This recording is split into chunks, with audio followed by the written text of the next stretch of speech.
बिस्मिल्लाहिर्रहमानिर्रहीम। आप देख रहे हैं एमडी न्यूज़ टीवी। मैं हूं आपका होस्ट राना दिलशाद। नाज़रीन, गुजरांवाला से एक वीडियो सोशल मीडिया पर वायरल होती है कि एक खातून एक पुलिस ऑफिसर के साथ उलझ रही होती है।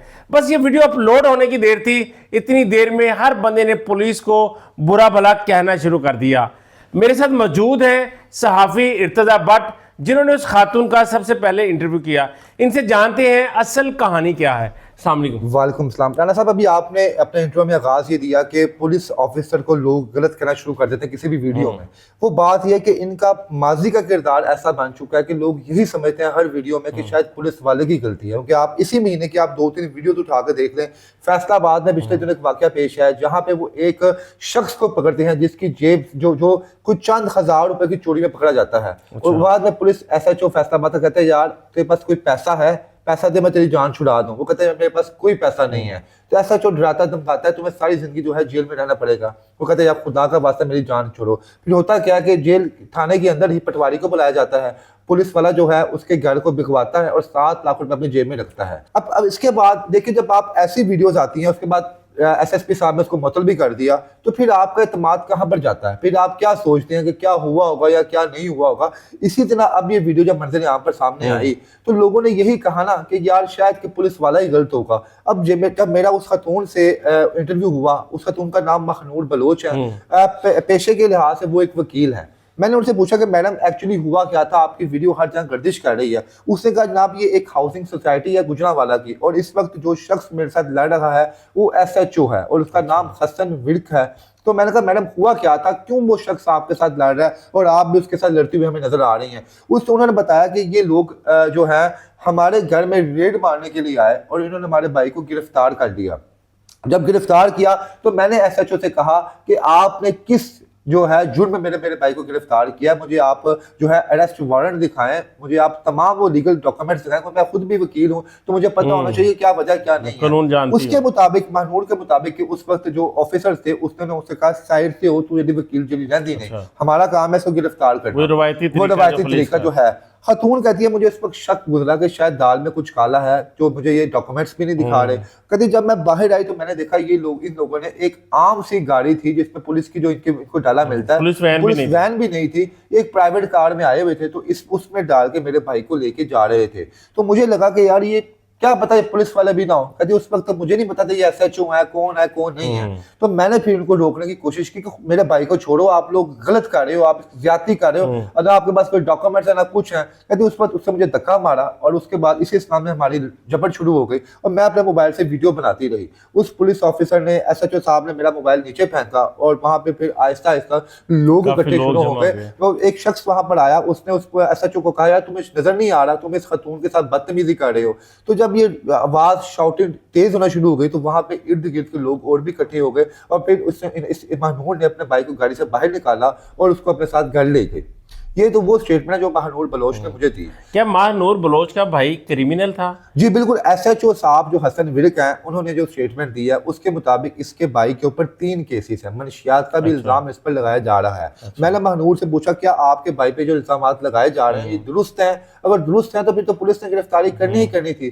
तो महनूर ने बताया ये सरासर झूठ पर मबनी केसेस बना रहे हैं। मेरे भाई पे एक केस था, वो भी मनशियात का नहीं था, वो हमारी जो लीगल टीम का कोई इशू था तो उस बिना पर वो केस चल रहा है उसका और अदालत में वो केस अभी है और वो जो है इंशाल्लाह चलता रहेगा।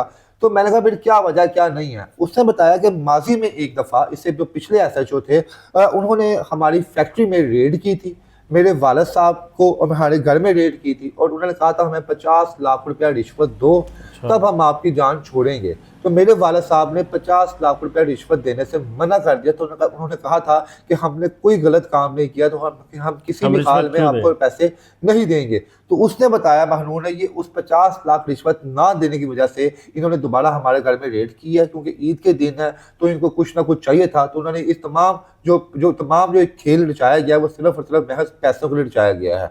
फिर मैंने उनसे पूछा कि जो SHO साहब थे क्या आपके मुतलका इलाके के थे?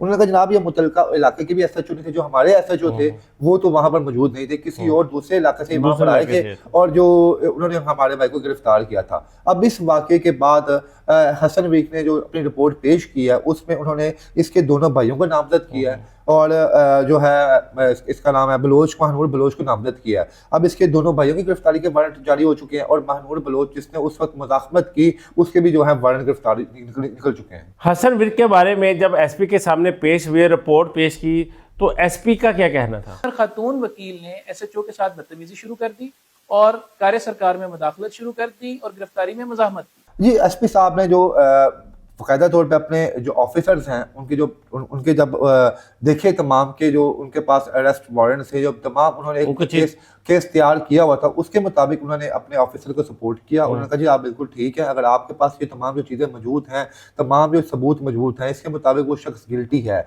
कि एक अमीर हमजा नामी मुलजिम है जो कि प्रीवियसली रॉबरी और डेकोइटी के संगीन मुकदमात में मुलविस है। जब पुलिस के पास नाकाबिले तरदीद शवाहिद इकट्ठे हो गए, अब उसके गिरफ्तारी के जो वारंट निकल चुके हैं, अब इस बात में कितनी सदाकत है, क्योंकि हर नजर आने वाला पुलिस ऑफिसर करप्ट नहीं होता। ये हमारी एक मिथ बन चुकी है कि अगर कोई पुलिस ऑफिसर कहीं पे किसी को मारा है तो क्या बता वो पुलिस ऑफिसर ही गलत है, क्या बता इस केस में कहानी बिल्कुल मुख्तलिफ हो, हसन विर्क जो है वो बिल्कुल राइट जगह पे हो और वो खतून महानूर बलोच और उसके भाई वाकई कोई क्रिमिनल कोई क्राइम कुछ उन्होंने किया होगा जो ये तमाम मामला वहाँ पे हो रहे हैं। एसएचओ हसन विर्क जो है, इसकी रिप्यूट कैसी है शहर में? एसएचओ हसन विर्क बड़ा दबंग आदमी है, ये ईमानदार आदमी है। ये वहाँ पर जब गया था तो अपने काम के सिलसिले में गया था, ना कि किसी को नुकसान पहुंचाने।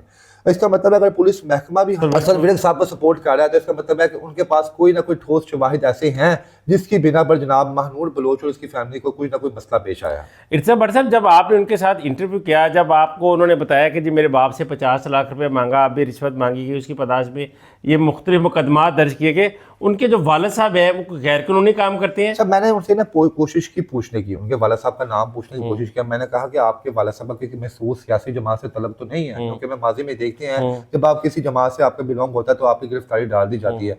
उस खातून ने ना तो मुझे अपना कोई बिजनेस बताया और ना ही कुछ बताया। उन्होंने कहा बिजनेसमैन है, आप गुजरांवाला का हर खास व आम शख्स हमें जानता है। इसका मतलब क्या है, कोई बंदा कोई वेल रिप्यूट वाला शख्स है जिसे हर बंदा वहां पर जानते हैं।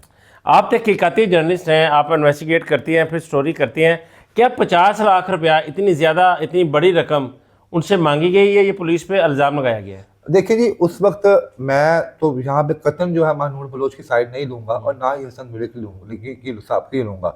हमें जो फैक्ट्स नजर आए उस फैक्ट्स के मुताबिक जो उस शख्स ने हमें बताया, हमने वो एक्सप्लेन कर दिया कि 50 लाख मुझे रिश्वत दी गई थी, नहीं ना हमने दिया उसको, उसकी वजह से सारा केस बने हैं। इंशाल्लाह इस पर भी जल्द इन्वेस्टिगेशन होगी। अगर तो उस महानूर बलोच, क्योंकि खुद भी कानून की तालिब इल्म है, बच्ची नहीं है वो एक तो सीनियर सिटीजन है और दूसरी वो कानून के तमाम दाव पेच जानती है। अगर तो ऐसी चीज होगी तो उनके पास एविडेंस भी होगी और वो एविडेंस जल्द मंजिल यहाँ पर लेकर आएगी। इर्सा भट्ट साहब, जैसे पुलिस के साथ, हसन विर्क के साथ पुलिस ऑफिसर खड़े हो गए, इसी तरह क्या वकला जब महानूर बलोच के साथ खड़े हैं? जी बिल्कुल, ये मेरे लिए जो है अनप्रेडिक्टेबल एक से सीन हुआ कि जो ही ये वीडियो सोशल मीडिया पर आई, ना सिर्फ गुजरांवाला के बार में एहतजाज किया गया बल्कि लाहौर के वकला भी उनके हक में बाहर निकले और लाहौर में भी एहतजाज रिकॉर्ड करवाया गया। वकला की टीम की तरफ से ये कहा जा रहा है कि अपने किसी भी वकील भाई या बहन के ऊपर जुल्म और ज्यादती खास तौर पर पुलिस की जान से जब होगी तो वो चुप नहीं रहेंगे। बहरहाल मैंने महानूर से जब पूछा कि आपके साथ वकीलों का बर्ताव कैसे था, उसने कहा जनाब तमाम गुजरांवाला के वकील मेरे साथ खड़े हुए हैं। उन्होंने कहा जनाब हम आपके साथ आखिर दम तक रहे हैं और आपके ऊपर आई हर एक आंच का हम बदला लेंगे। यहाँ पर कानूनी जब पहलू देखा जाए, जब किसी के घर रेड की जाती है तो खातून जो कांस्टेबल हैं वो साथ होनी चाहिए, क्या इस रेड में साथ थी? जी बिल्कुल, इस रेड में खातून कांस्टेबल जो है वो साथ नहीं थी, लेकिन बहरहाल यहाँ पे आप राना साहब दूसरा एंगल भी देखें। खातून कांस्टेबल तब साथ होती है जब आपने किसी खातून की गिरफ्तारी करनी होती है।